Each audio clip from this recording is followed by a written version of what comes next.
നമസ്കാരം, welcome to the video. എല്ലാവർക്കും ഇഷ്ടപ്പെടുന്ന എന്നാൽ തയ്യാറാക്കുവാനോ വളരെ ഈസിയായ ഒരു 4 മണി പലഹാരമാണ് പഴംപൊരി.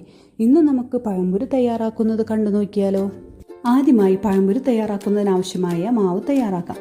ഒരു ബൗളിലേക്ക് 1 കപ്പ് മൈദയും 1 ടേബിൾ സ്പൂൺ അരിപ്പൊടിയും ചേർക്കുക. പഴംപൊരി നല്ല ക്രിസ്പി ആയിരിക്കുന്നതിന് വേണ്ടിയാണ് അരിപ്പൊടി ചേർക്കുന്നത്. അരിപ്പൊടി ചേർക്കാതെയും നമുക്ക് പഴംപൊരി തയ്യാറാക്കാം. അപ്പോൾ നല്ല സോഫ്റ്റായ പഴംപൊരി കിട്ടും. ഇനി ഇതിലേക്ക് 3 ടേബിൾ സ്പൂൺ പഞ്ചസാര ചേർക്കുക. പഞ്ചസാര ഓരോരുത്തരുടെ ഇഷ്ടത്തിനനുസരിച്ച് ചേർത്ത് കൊടുക്കാവുന്നതാണ്. ഇതിലേക്ക് 1/4 ടീസ്പൂൺ മഞ്ഞൾപ്പൊടിയും ആവശ്യമായ ഉപ്പും ചേർത്ത് കൊടുത്ത് നന്നായി മിക്സ് ചെയ്തെടുക്കാം. പഴംപൊരിക്ക് നല്ല മഞ്ഞ കളർ കിട്ടുന്നതിന് വേണ്ടിയാണ് മഞ്ഞൾപ്പൊടി ചേർക്കുന്നത്. അരിപ്പൊടി ചേർക്കുമ്പോൾ വറുത്ത അരിപ്പൊടിയാണ് ചേർത്ത് കൊടുക്കുന്നത്. ഇനി ഇതിലേക്ക് 1 കപ്പ് മുതൽ 1/4 കപ്പ് വരെ വെള്ളം ചേർത്ത് കട്ടയൊന്നുമില്ലാതെ മാവ് നന്നായി മിക്സ് ചെയ്തെടുക്കാം. മാവ് മിക്സ് ചെയ്തെടുക്കുമ്പോൾ കട്ടി കൂടി പോകാതെയും കട്ടി കുറഞ്ഞു പോകാതെയും മിക്സ് ചെയ്തെടുക്കാൻ പ്രത്യേകം ശ്രദ്ധിക്കണം. മാവിന് കട്ടി കുറഞ്ഞാൽ പഴത്തുമ്മേൽ മാവ് പറ്റി പിടിക്കുന്നത് കുറഞ്ഞു പോകും. അതുപോലെ തന്നെ മാവിന് കട്ടി കൂടിയാൽ പഴത്തുമ്മേൽ മാവ് പറ്റി പിടിക്കുന്നത് വളരെ കൂടുതലായിരിക്കും. മാവ് നന്നായി മിക്സ് ചെയ്തതിന് ശേഷം 15 മിനിറ്റ് കഴിഞ്ഞ് പഴംപൊരി തയ്യാറാക്കാവൂ. മാവ് പുളിപ്പിക്കുന്നതിനായി ദോശമാവ് ചേർക്കുന്നതിന് പകരമായിട്ടാണ് 15 മിനിറ്റ് മാറ്റിവെക്കുന്നത്.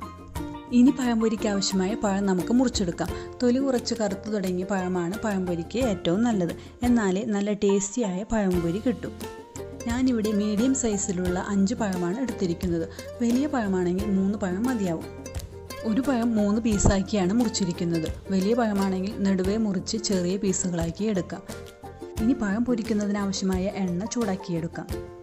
പഴം നന്നായി എണ്ണയിൽ മുക്കി പൊരിച്ചെടുക്കണം. അതിനനുസരിച്ച് നമ്മൾ എണ്ണ ചേർത്ത് കൊടുക്കേണ്ടതാണ്. എണ്ണ നന്നായി ചൂടായി കഴിഞ്ഞാൽ നേരത്തെ മുറിച്ചു വെച്ച പഴം മാവിൽ നന്നായി മുക്കി 2 സൈഡിലും നല്ലപോലെ മാവാക്കിയതിനു ശേഷം എണ്ണയിലോട്ടിട്ട് പൊരിച്ചെടുക്കാം.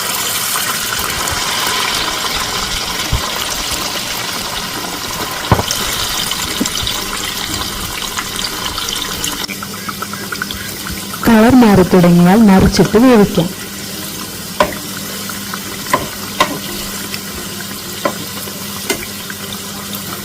പഴം എണ്ണയിൽ കഴിഞ്ഞ ശേഷം എണ്ണ നന്നായി ചൂടായി കഴിയുമ്പോൾ മീഡിയം തീയിലിട്ടാണ് കുക്ക് ചെയ്തെടുക്കേണ്ടത്.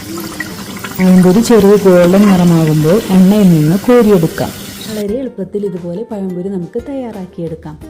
അപ്പോൾ വീഡിയോ എല്ലാവർക്കും ഇഷ്ടപ്പെട്ടെന്ന് വിചാരിക്കുന്നു. ഇഷ്ടപ്പെട്ടെങ്കിൽ വീഡിയോ ലൈക്ക് ചെയ്യാനും കമൻറ്റ് ചെയ്യാനും മറക്കല്ലേ. ചാനൽ ഇതുവരെ സബ്സ്ക്രൈബ് ചെയ്യാത്തവർ സബ്സ്ക്രൈബ് ചെയ്യാനും മറക്കല്ലേ. സബ്സ്ക്രൈബ് ചെയ്യുമ്പോൾ ഓൾ എന്ന ബട്ടണും കൂടി ക്ലിക്ക് ചെയ്യണേ.